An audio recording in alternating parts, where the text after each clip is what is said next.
समझ से बाहर थीं, क्योंकि जो इंसान देख नहीं सका वो उसे सिर्फ कहानी के रूप में ही व्यक्त कर सका। हर धर्म ग्रंथ अपने समय की दृष्टि से पृथ्वी की रचना और विनाश की बात करता है, लेकिन अगर ध्यान से देखा जाए तो इन पवित्र ग्रंथों में छिपे कई संदर्भ धरती के गहरे भूगर्भीय रहस्यों की ओर इशारा करते हैं। हिंदू वेदों में भी इसी तरह के संकेत मिलते हैं।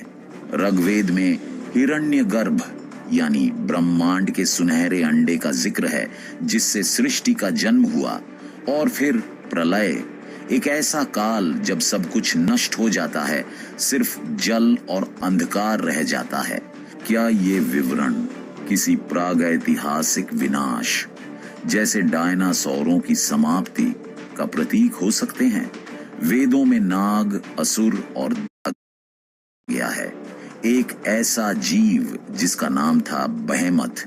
विवरण कहता है उसकी ताकत उसकी कमर में है, उसकी पूंछ देवदार के पेड़ जैसी है, वो घास खाता है और नदियों के किनारे रहता है। कुछ लोग कहते हैं यह तो एक साधारण हिप्पोपोटामस या हाथी हो सकता है, लेकिन कुछ वैज्ञानिक और धर्मशास्त्री मानते हैं यह एक ऐसे जीव का जिक्र है जो अब पृथ्वी पर नहीं है, शायद एक सौरोपॉड या विशाल डायनासोर जैसा। और फिर आता है दूसरा नाम, लिवायथन, एक समुद्री दैत्य जो आग और धुआं उगलता है, जिसकी त्वचा इतनी कठोर है कि कोई भाला उसे भेद नहीं सकता। वो समुद्र की गहराइयों में रहता है और जब वह उठता है तो लहरें कांप जाती हैं। क्या यह किस वाला था? स्तनधारियों का और आखिरकार इंसान का। लेकिन जब इंसान आया तब तक ये प्राणी मिट्टी और पत्थर के नीचे दफन हो चुके थे। उनकी दुनिया खत्म हो गई थी और उनके नाम भी खो गए थे।